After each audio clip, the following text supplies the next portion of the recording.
And it sounds like such a small and simple thing, but it's the difference between doing the training and not half the time. Like it's just, if there's no negotiation in your mind and you don't allow yourself to ask that question, then you're going to do it. And I do a similar thing with get exercise clothes out in the morning, and same thing. I don't want to wake up my wife, don't want to wake up the kids, and I need to get out of the house without, causing too much of a stir.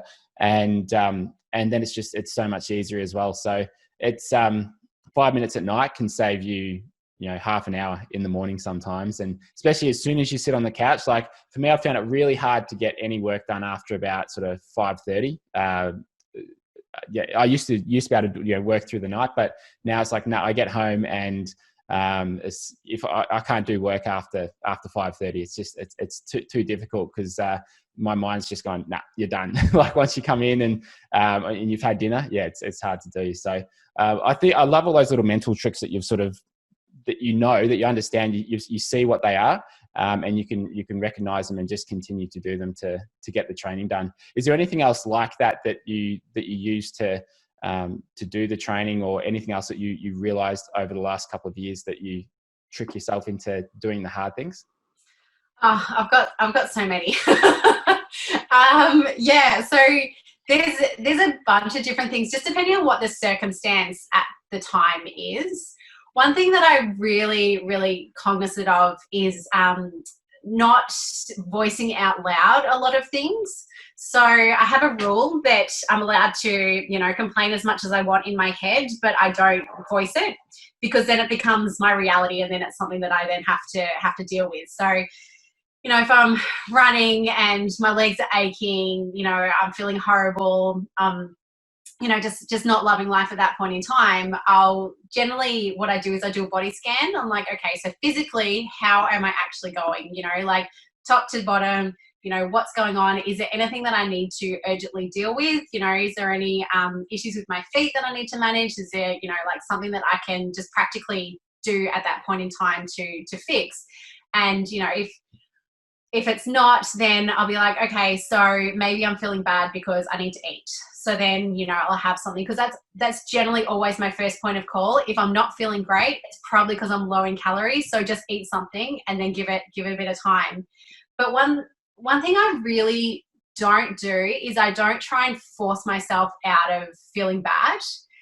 I remember once my coach said to me, she's like, when you're not feeling great, just try and think of other things, try and think of something positive, try and work yourself out of it. And I was like, that doesn't work for me. I am actually quite comfortable sitting with discomfort.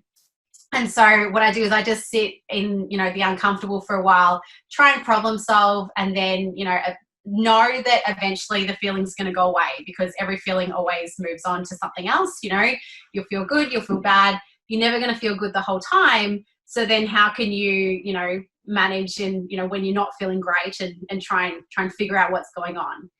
So that's one thing that I absolutely do. I also, if I'm not feeling great, I'll try and look up and around at where I am, because I also find, especially when, you're riding or you're running or something, you'll kind of go into yourself and you'll look down and you won't really take in your surroundings at all, because you're just not feeling that great at that point in time.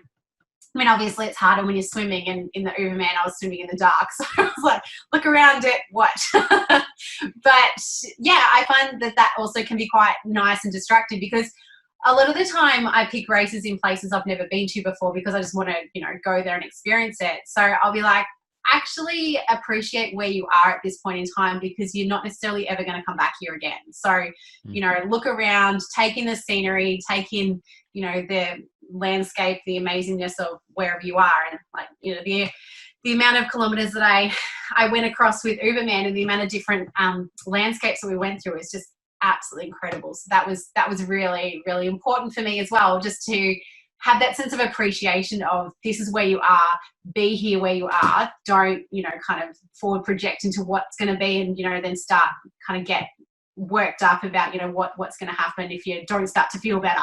Because I know eventually, I will.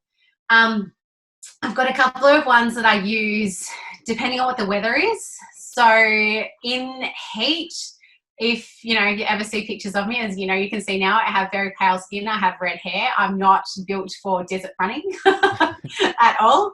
But what my previous coach, Craig Percival, he said to me once, he's like, because I always used to give feedback in my training. I'm like, oh, it was really hot. I didn't do that well because it was so hot and I don't cope well in the heat. And he said to me, he's like, Mel, you're going to Hawaii. It's going to be hot. Figure out how to deal with it. I'm like, right. Okay. And it was the best advice I've had. So I went, okay, how do I mentally deal with the heat? So I came up with a few different strategies about, again, going back to not giving it a voice. So I never say it's hot. And if anyone comes up to me and is like, oh, wow, it's really hot, I automatically have built in a response and say, oh, it's not that bad. Because then, I'm just immediately not even engaging in that and just going, oh, yeah, isn't it? And then you can feel the heat and it's, again, you're giving it a voice. So I don't ever acknowledge that. And I also do a couple of other things where I will, think about the sun, especially when it's really intensely beating down on you. And I just think, and I'm like, thank you. This is amazing. And I just imagine that the sun's actually giving me energy and like I've got some solar panels on me or something and it's actually like supercharging me to continue forward.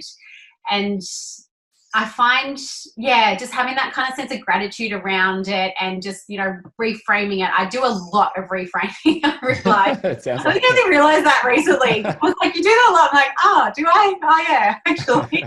So I find that really helps. And the other one that I really like is when it's really windy. So if I'm on the bike and I'm riding into a really intense headwind, I think about Forrest Gump, the movie, which is so random. I have no idea where this came from.